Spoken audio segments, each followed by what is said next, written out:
Apocalipse 1:1. Vai dizer assim a palavra do Senhor.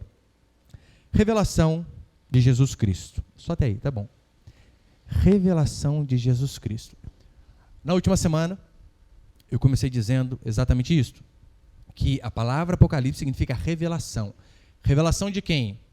Deus se revelando aos homens. No caso, dando a revelação a João, e João escrevendo para que nós pudéssemos ter o significado, a revelação também daquilo que Deus escreveu. Por mais que Apocalipse signifique revelação, ele continua fechado, nublado e não entendido por muitas pessoas. Por muitas. Por quê? Devido a uma interpretação errônea daquilo que a Escritura diz. Porque se você acredita que a Bíblia é a palavra de Deus, parabéns. Este é um passo. E é metade do caminho. A forma como você interpreta a Escritura vai determinar se você está fazendo algo da parte de Deus ou não, ainda que seja bem intencionado. Eu vou mostrar para você que pessoas, mesmo bem intencionadas, quando não interpretam a palavra correta, de forma correta, estão conduzindo pessoas, destruindo famílias, conduzindo pessoas para o inferno e acabando com famílias, dizimando famílias. Como você interpreta a Escritura demonstrará se você tem sido servo de Deus ou do maligno. Você sabe, a Escritura ela já foi usada para regulamentar coisas absurdas, coisas que ela mesma não regulamenta, como, por exemplo, o tamanho do cabelo da mulher, a vestimenta da mulher. Já usaram a Escritura para apoiar racismo, escravidão, coisas absurdas. Então, existe algo pior do que você crer na Bíblia, é você crer na Bíblia, mas interpretar errado. Você sabe, existe uma seita chamada Testemunho de Jeová que eles, segundo a Escritura, dizem que não pode haver transfusão de sangue. Ou seja, se o seu filho está passando por um problema, alguém da sua família, e precisa de sangue, morra, mas não doe sangue.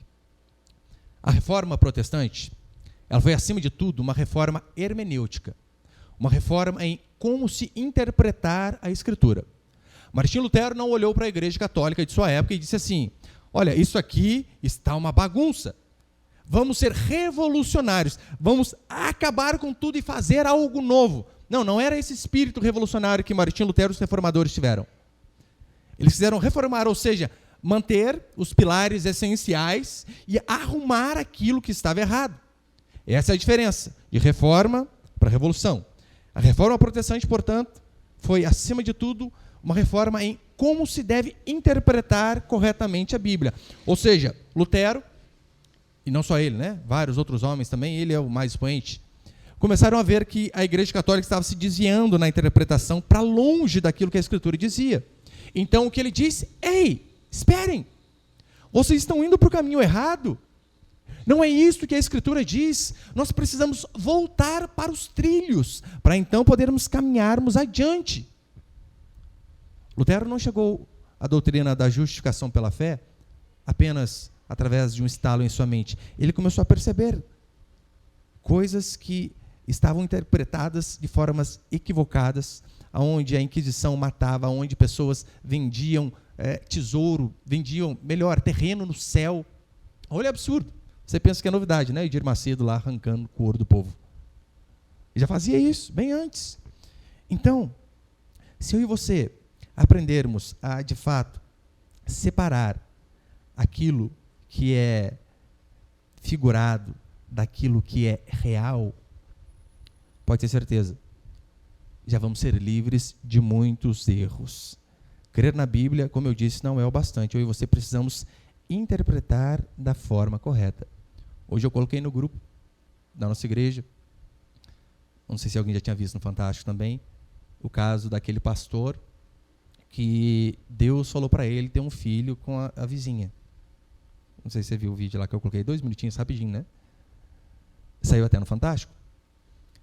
A mulher teve um sonho, e neste sonho ela sonhou que estava grávida. Pastor, contou para o marido, eu já matava ela no sonho, já. E foi contar para o marido. E o marido fez o quê? Foi orar a Deus e falar com o pastor. E o pastor entrou em oração também. Ele disse, foi uma das decisões mais difíceis que eu tive que tomar. E o repórter, que decisão? Pegar a mulher do cara, pô. Foi fácil, não. Tive que orar muito. Com base naquela passagem de Oséias, onde Oséias 3, se eu não me engano, que diz, né? Pega a mulher amada do teu vizinho e a adúltera. O livro de Oséias é apenas um símbolo, onde o profeta, o homem de Deus, ele casa com uma prostituta. Aquilo a Escritura vai explicar. É um símbolo de Deus santo, casando conosco, igreja, que nos prostituímos com toda sorte de ídolos, adorando dinheiro, pessoas, bens, fama. Era apenas uma parábola contada através de um homem. Mas este pastor interpretou de forma literal. E pior, o problema dele não era a interpretação do hebraico, do grego, de nada. O problema dele era a interpretação do português. Porque estava lá, pega a mulher, amada de teu vizinho e a adúltera. Ele leu sem o acento. Pega a mulher, amada de teu vizinho e adultera. Então ele disse para o homem, é de Deus mesmo, porque eu li na Bíblia. Sabe o que foi pior? Foi o marido. Fala, se Deus está mandando, quem sou eu, hein? Está aqui ela, faça bom uso. É até interessante que na hora que o repórter fala assim para ele, olha, o senhor não leu esse acento aqui, ó, é adúltera, não é adultério. Ele, pensando bem, né, uma coisa puxa a outra. Ele já se conversou e se perdeu. Eu sei que isso é um exemplo ridículo. O que aconteceu com esse pastor que interpretou a Bíblia errada? Pegou a mulher do vizinho e o vizinho foi corno. Nada além disso. O que acontece com pastores que interpretam a mensagem da salvação de forma errada? Eles conduzem rebanhos inteiros para o inferno. A desgraça é muito maior. E com base nisso, eu quero passar alguns princípios aqui. Põe o primeiro, por favor, ali. Primeiro, entendendo a linguagem figurada. Precisamos entender. Deus, ele é soberano. Deus, ele é uma mente que não se pode medir a questão de inteligência. E ele precisa se comunicar comigo e com você, homens mortais. E então o que ele faz? Ele tenta falar a nossa linguagem. É por isso que na Bíblia você vai ver narrativas. É por isso que na Bíblia você vai ver poesia, como é os Salmos. Até ditado você pode achar na Bíblia. Alguns teólogos vão dizer que o Evangelho segundo Marcos foi Pedro ditando para Marcos.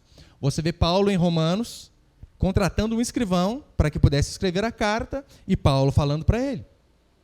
Mas hoje você precisamos separar aquilo que é literal, aquilo que é real, daquilo que é apenas figurado, que é apenas um símbolo, apenas uma simbologia.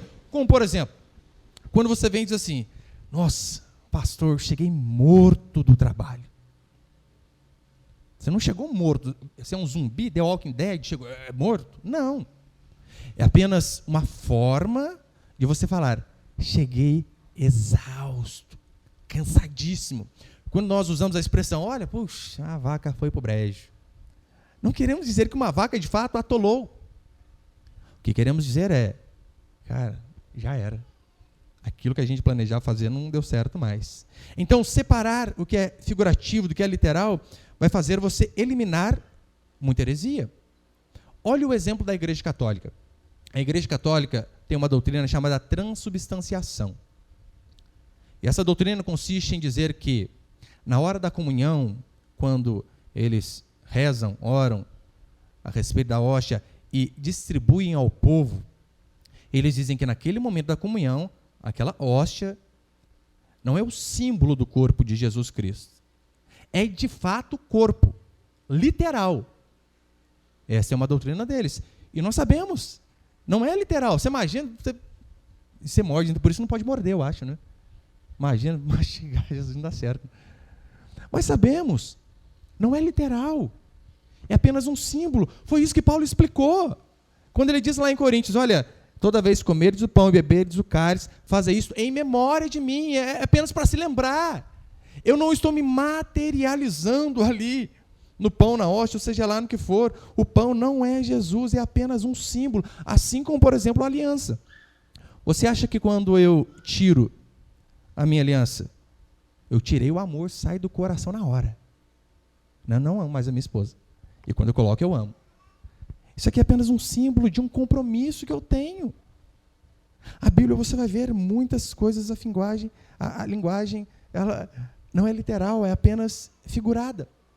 Lembra quando Jesus diz assim: se um dos seus olhos faz com que você peque, o que você tem que fazer? Arranca. É tão tosco o exemplo que eu vou dar, mas eu vi um pastor contando uma vez que um rapaz, ele leu essa passagem, né? Calma aí, se o olho faz com que você peque, arranque. Ele olhou para os órgãos dele, né? Falei, cara, isso aqui é a causa de todo pecado. Literalmente cortou o mal pela raiz. Assim eu não peco mais. Só que ele não entendeu que Jesus disse, olha, calma aí, não, o pecado está aqui na mente também. Então, temos que saber diferenciar. O livro de Apocalipse, toda a escritura é recheada de figuras e símbolos. Olha para você ver um exemplo, que não está aqui no livro de Apocalipse, mas está nos evangelhos. Lembra da parábola do trabalhador? Do semeador, melhor dizendo. A parábola do semeador. Quando diz que, olha, um homem saiu semeando, uma semente caiu na beira da estrada, outra caiu em meio de espinhos, outra em meio a rocha e outra em terra fértil. Logo na sequência nós vemos a explicação. A semente é a palavra e os solos são tipos de coração. Mas nós não podemos tentar descobrir o que é cada elemento em separado. A parábola é apenas um paralelo. É uma forma de Deus trazer uma mensagem para nós, para que fique mais fácil de entender. É como se fosse uma ilustração. Agora, pensa comigo. Na parábola do filho pródigo, qual que é a grande ideia da parábola do filho pródigo? Lembra? O rapazinho está ali, o filho, ele diz, pai, me dá a parte que me cabe na herança que eu quero, da linha. Então, o pai dá a parte da herança, ele vai. Então ele começa a passar dificuldades, problemas, e gasta todo o dinheiro, acaba comendo com porcos, e depois ele volta. E ele pensa assim, será que o meu pai vai me receber de volta? E então, quando ele se aproxima ali da porteira, o pai já corre, já o abraça, ou já põe um anel no dedo dele e faz uma festa. Qual que é o sentido desta parábola? Só tem um. Longe do Pai, nós estamos lascados. E se nós nos arrebentarmos longe do Senhor, e lá, arrebentados, houver arrependimento, e voltarmos a Ele, Ele nos aceitará de volta. Este é o sentido da palavra. Apenas este, não há outro. Agora, eu ouvi uma vez de um pastor dizendo que, através da parábola do semeador, ele confirmou de forma taxativa que não é necessário pregador. Porque se analisarmos, na parábola do semeador, não tem pregador. Ele está lá no mundão lá e de repente, ai meu Deus, preciso voltar para casa. Não teve ninguém pregando o evangelho para ele. E esse pastor disse, está vendo? Não precisa ter um pastor pregando o evangelho. Eu falei, criatura, você está fazendo o que então ensinando isso? Jumento. Ali apenas ele quis mostrar uma verdade, o nosso Senhor.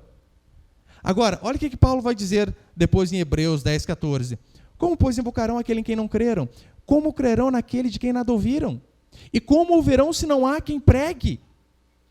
Os apóstolos saíram pregando a palavra para tudo que é lado. Mas daí o pastor vem e faz uma interpretação totalmente equivocada daquilo que a Bíblia não diz. Consegue perceber a importância de se interpretar a Bíblia correta? Parábolas trazem mensagens. Apocalipse, você vai ver, por mais que são vários termos que são usados, várias figuras, mas a mensagem na maioria das vezes é uma só. Olha, esses dias eu estava lendo para os meus filhos a história do Chapeuzinho Vermelho. E fábula tem uma moralidade incrível para você ensinar para os seus filhos. E você lembra lá, né, a história de Chapeuzinho Vermelho? O Chapeuzinho vai levar docinho para a vovó. E o lobo diz, onde você está indo? Disfarçado, né? Eu vou à casa da vovó. Se quiser, eu dou até a localização para você. Eu vou pegar esse rumo aqui. O lobo vai na frente, come a vovozinha. Chapeuzinho chega. Nossa, vovó, que olhos grandes, hein? Para enxergar melhor. Que dentes grandes. Nhau! Acaba ela. Vocês lembram o que tem depois dessa parte na história? Lenhador que vem, parte a barriga do lobo e arranca a vovozinha e o... Não tem. Na história de verdade, acaba com o lobo comendo a Chapeuzinho. Fim. Calma aí, pastor, que trágico. É que daí eles ficam com essas historinhas Nutelas aí, dizendo que a gente sempre vai ter uma segunda chance. E o que eu apliquei para os meus filhos foi isso. Falei, olha, essa história aqui tem um ensinamento moral fantástico. Muitas vezes não teremos segunda chance.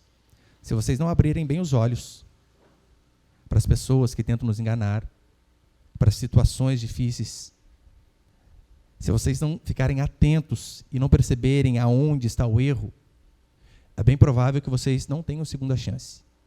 É aquele jovem que pega a moto e diz, eu vou tentar colar o ponteiro. É um cachorrinho que passa na frente e acabou sem segunda chance. É o cara que diz, eu nunca colei 200 no carro, eu vou pôr agora. Estoura um pneu, bum, já era. Muitas coisas não teremos segunda chance. Então, assim como as parábolas, assim como fábulas e Apocalipse, não precisamos às vezes ficar pegando termo por termo, mas saber que há uma mensagem geral que eu e você temos que aprender. É um erro quando as pessoas querem dar sentido para todos os detalhes da parábola. Você vai ver, já aqui no capítulo 1, Jesus ele se apresenta da seguinte forma: uma espada saindo de sua boca, o cabelo branco como a neve, os pés como bronze polido. E às vezes você vê pessoas tentando achar o significado em cada uma dessas coisas. Por exemplo, em relação aos pés, parecendo bronze polido ali, como bronze polido, você não vê nenhuma outra coisa que se compara na Escritura a isso, só tem naquela parte. Como que você descobre? Aquilo ali é apenas figurado. O que a Escritura está mostrando ali é que aquele Jesus que foi crucificado em fraqueza, aquele Jesus que morreu lá, aparentemente vencido pelo Império Romano, onde as pessoas faziam chacota dele, este mesmo Jesus Cristo, ele ressurgiu, mas não em fraqueza daquela forma, mas ele ressurgiu em poder e glória. Essa é a mensagem da Escritura. Não podemos querer inventar. Daí está lá. Você vê pessoas tentando achar explicação onde a Bíblia não explica. Eu coloquei ali, Miguel, põe para frente, por favor. Apocalipse 19:8. Uma das grandes técnicas de hermenêutica, de como se interpretar a Escritura, é a seguinte: a Bíblia explica a própria Bíblia. Não precisa ficar procurando coisas. A Bíblia explica a própria Bíblia. A parábola do semeador foi assim, e olha o que diz Apocalipse 19:8, é um exemplo. Pois foi-lhe dado vestir de linho finíssimo, resplandecente e puro, porque o linho finíssimo são os atos de justiça dos santos. A maioria das coisas que aparecem em Apocalipse, você vai ver, a explicação está logo adiante. Ali está falando das pessoas, dos mortos, e eles então ressuscitarão, e vai dando procedimento. Depois diz que eles estarão vestidos de linho finíssimo. O que é isso? É os atos de justiça. Aquilo que eles fizeram de forma correta. Simples. Agora, lembra no Antigo Testamento, quando constantemente, 2 vezes por dia, havia um cordeiro sendo morto? E os profetas o tempo todo dizendo, este cordeiro sendo morto é apenas um símbolo do quê? De um cordeiro que viria lá na frente. Você percebeu que no Novo Testamento, depois da morte de Jesus Cristo, não há mais sacrifício? Sabe por quê? Lembra João Batista, quando Jesus Cristo sai do Jordão após ser batizado, e João Batista diz assim, eis o cordeiro, que tira o pecado do mundo. Ou seja, aqueles cordeirinhos que morriam era apenas algo simbólico. E Hebreus também vai dizer isso. Aquelas coisas no Antigo Testamento eram apenas símbolo, sombra do que viria. Só outro exemplo. Olha a parábola do bom samaritano. Apenas um sentido naquela parábola do bom samaritano. Você lembra, né? Tem um homem lá, foi assaltado, judiado, arrebentado, quase morto. E então ele ficou jogado na estrada, passou um sacerdote, passou um levita, ninguém o ajudou. E de repente passou um samaritano. O samaritano era gente que não prestava. E aí o samaritano vem e diz assim, põe ele no jumento, leva para uma hospedaria, cuida das feridas dele, paga o cara lá e diz assim, olha, e se tiver mais alguma coisa aí que ele gaste, põe na minha conta que eu vou pagar também. Qual que é o significado, o sentido daquela parábola? É só um. aquele que se esperava que ajudaria, o sacerdote, o levita, esses não ajudaram. O mais improvável, o samaritano, foi o que ajudou. Ou seja, a religião verdadeira, ela se manifesta através do amor ao próximo, da preocupação com o próximo. Os sacerdotes, eles tinham tudo para fazer o que é correto. Eles tinham um ensinamento, e mesmo assim não fizeram. O samaritano, em compensação, que tinha tudo para ser um perdido, fez aquilo que era correto, amou o seu próximo. Eu sei que são apenas elementos que servem para ilustrar uma verdade, mas aí muitas pessoas podem ir para outro extremo e cometer um erro terrível. Qual erro? Algumas pessoas vão dizer assim, perceba, olha a parábola do bom samaritano. Ele não precisou de pastor. Não, ele nem frequentava a igreja. Bobeira. Ele era um idólatra, porque os samaritanos eram idólatras. Mas olha para você ver, ele cumpriu a verdadeira religião, ele amou de verdade. Então, você não precisa frequentar a igreja. Você não precisa abandonar a idolatria. O que você precisa é amar. E é onde nós vemos essa mensagem de amor hoje. O que importa é o amor. Mentira? Claro que é mentira. Toda a Escritura diz que é impossível você ser idólatra e amar de verdade. Deus diz que Ele é um Deus zeloso. Como assim? Você ama Ele e continua sendo idólatra. A ideia da parábola é justamente essa. Aqueles que tinham tudo para fazer o que é certo, não fizeram. Aquele de quem menos se esperava, fez. É apenas esta. Agora, uma parábola, claro, ela não contará, ela jamais irá contradizer aquilo que a Escritura diz. É por isso que muitos fazem doutrinas com base em parábola, e esse é um erro tremendo. Os desigrejados, vem na parábola do samaritano.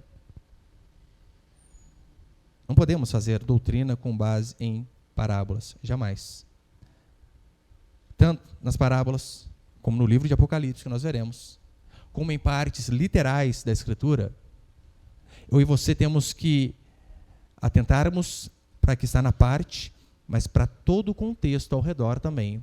Porque outra regra de interpretação é, em passagens difíceis, as passagens claras que estão por toda a Escritura vão acabar explicando essas passagens mais difíceis. Olha que exemplo. Imagina o seguinte, porque tem coisas que você lê, mesmo coisas literais. Você lê uma vez, você, nossa, não entendi, gente. Não é nem parábola, às vezes. É coisa literal mesmo. Imagina o seguinte, está lá. A Dalce pega o celular do Paulo para ler as mensagens do WhatsApp. A esposa gosta de fazer isso, né? Daí está lá.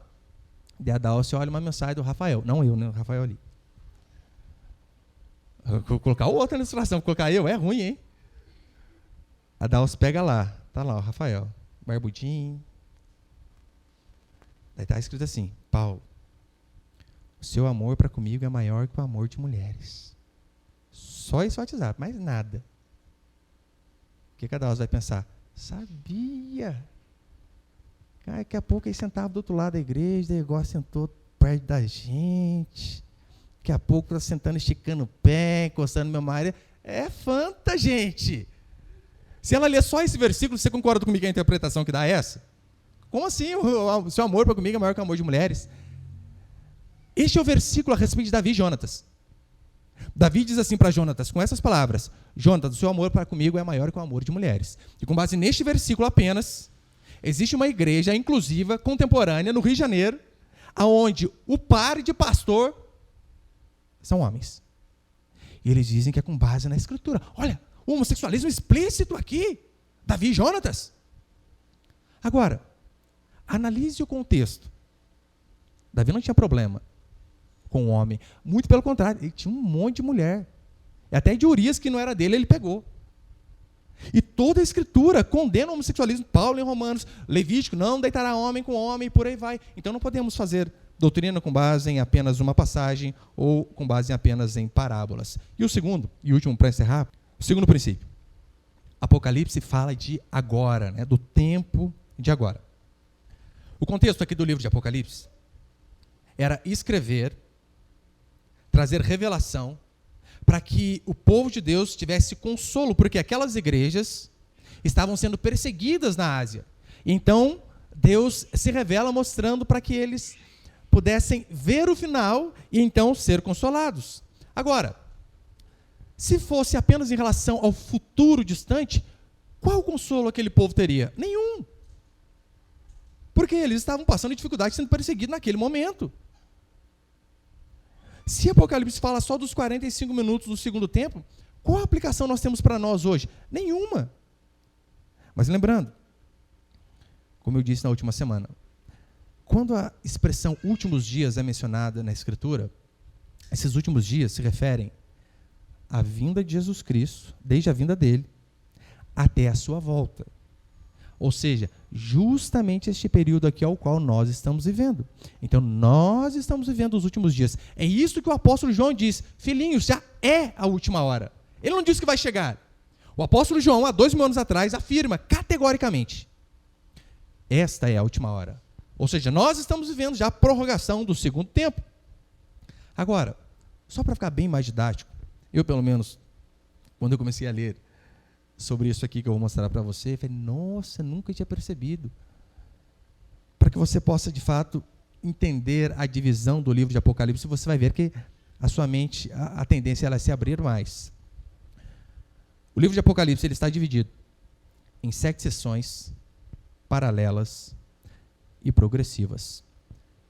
Paralela em que sentido? Você vai ver, o texto, o livro, fala sempre a mesma coisa. Isso é paralelo, caminha junto. Como se fossem 2 trilhos de trem. Só que à medida que vai passando os capítulos, ele fala mais das mesmas coisas. É como se fosse um trilho de trem andando em paralelo, e sobe um degrau, e sobe outro degrau, e sobe outro degrau, até chegar na consumação. Eu vou usar aqui uma frase de Hernandes Dias Lopes, que ele diz assim: Apocalipse está dividido em 7 sessões paralelas e progressivas. Agostinho, os reformadores, as confessões reformadas e a maioria dos grandes teólogos seguiram esta linha. O que eu vou passar aqui, eu não descobri sozinho. Você acha que eu fico lá na escrivaninha da minha casa até me veio uma ideia? Não. Eu só acompanho aquilo que os homens de Deus do passado disseram. Eu sou apenas um papagaio deles. Põe ali as divisões, por favor, Miguel. Acho que vai entrar tudo de uma vez. Pode pôr para frente, vai aparecer mais. Se você puder anotar isso aqui, se não puder anotar, tirar foto, se não puder, você pega aqui depois. Então, que todo mundo com flash aí. Se você decorar isso daqui, saber, não precisa nem decorar, né? Saber essa divisão é o suficiente para você entender Apocalipse. Você vai ver, do capítulo 1 ao capítulo 3, vai falar sobre as igrejas da Ásia. Capítulo 4 ao 7, a visão dos céus e os 7 selos. Capítulo 8 ao 11, as 7 trombetas. Depois vai falar sobre o dragão perseguidor, sobre as 7 taças, do capítulo 15 ao 16, sobre a queda da Babilônia, 17 ao 19, e a grande consumação do 20 ao 22. Gente, é uma benção o celular, né? Vocês não precisam anotar mais, tira foto. Gente, nunca tinha pensado nisso. Legal, bacana. Eu tinha pensado mesmo nesse celular, assim. Isso aqui é de suma importância. Você vai ver que o livro de Apocalipse, ele segue esta ordem. 7 sessões paralelas, andando juntas, e progressivas, a cada dia se descobrindo mais sobre as mesmas coisas. Eu vou dar para você 2 provas de que é isso que vai acontecer antes de começarmos a expor a partir da semana que vem. A primeira prova é a seguinte: sobre a sessão, põe ali, Miguel, de novo, por favor. Primeiro, sobre o 3 ali, né? A sessão das trombetas. Olha que interessante. A sessão das trombetas e das taças, você vai ver que elas falam igual. É a mesma coisa. Não muda. Põe ali, por favor, Apocalipse 8:7 e Apocalipse 16:1. Pode pôr mais para frente, Miguel. Apocalipse 8:7. O primeiro anjo tocou a trombeta, e houve saraiva e fogo de mistura com sangue, e foram atirados à terra. Foi então queimada a 3ª parte da terra. Trombeta, 1ª, 3ª parte da terra. Apocalipse 16. Ouvi, vinda do santuário, uma grande voz, dizendo aos 7 anjos: ide e derramai pela terra as 7 taças da cólera de Deus. Essa parte de cólera de Deus você quase não vê, né? Só viu Deus é amor, mas olha que interessante, da cólera de Deus. Saiu, pois, o primeiro anjo e derramou a sua taça pela terra. Percebe? Igual? Põe o próximo, Miguel, por favor. Apocalipse 8 e Apocalipse 16. Apocalipse 8:8. O segundo anjo tocou a trombeta, e uma como grande montanha ardendo em chamas foi atirada ao mar, cuja terça parte se tornou em sangue. Ou seja, trombeta, mar. Apocalipse 16. Derramou o segundo anjo a sua taça no mar, e este se tornou em sangue como de morto. E morreu todo ser vivente que havia no mar. Você vai ver que realmente é algo constante, como diz ali, paralelo e progressivo, e vai aumentando a cada dia mais. Eu poderia dar para você inúmeros exemplos aqui, mas vou dar apenas mais um. Você vai ver que nas sessões que atribuem, que são diferentes, por exemplo, mas pastor, vai ter sessão que não é assim, mar, mar, terra, terra, mas nessas sessões que são diferentes, como por exemplo da trombeta e a quarta sessão, ela fala sobre períodos diferentes, sobre períodos iguais. O tema não é o mesmo, mas o período é o mesmo. Por exemplo, na terceira sessão, como eu falei das trombetas do capítulo 8 ao 11, vai descrever um período de 42 meses. Na quarta sessão, vai descrever um período de 1.260 dias, que é a mesma coisa. Então, são revelações progressivas, a cada dia aprendendo mais. Para você ver que o que eu vou ensinar aqui, meu irmão e minha irmã, não é absolutamente nada novo. Eu não sou um revolucionário. Eu não sou. Eu não tiro as coisas da minha cabeça. É que tem muito pastor que gosta de ser original, né? Eu não te sai besteira. Eu lembro, pelo menos aprendi no seminário, que não valeu muita coisa, dizendo assim, olha, você tem que ir para a Escritura e ler e pedir para Deus dar a interpretação sua. Como se eu fosse um iluminado. Eu falei, não, eu não estou aqui para mostrar a minha ideia, gente. Sabe quem eu sou na obra de Deus? Eu sou servente pedreiro. Eu não sou arquiteto. O arquiteto foram os apóstolos. Eu só vejo que os meus irmãos serventes construíram no passado e dou procedimento. Eu não estou aqui para inventar as coisas. Agora, o argumento de homens de Deus de verdade é esse, olha, eu não vim inventar. Olha, para você ter uma ideia, Galileu Galilei, ele diz assim, eu vi longe porque eu estava sentado sobre os ombros de gigantes. E um dos gigantes era Copérnico. Mas perceba que é um homem sábio. Não, eu só consegui enxergar porque teve muita gente atrás de mim. E eu subi no ombro deles. É isso que eu faço. Você acha que realmente tudo isso aqui sai da minha cabeça? Mas nunca. Uma vez uma perguntou, pastor, essa pregação é sua? Falei, como assim, no sentido de filho, né? Surgiu só de mim? Claro que não. É do Tiquinho, que Tiquinho? Tiquinho de cada um. São conhecimentos acumulados durante 14 anos. E você vai adaptando ali com base no que você aprendeu dos homens do passado. Agora, o pseudo-cristianismo ele é revolucionário. O revolucionário, ele chega, já tem algo pronto. Se está com alguns erros, ele não conserta, ele não reforma.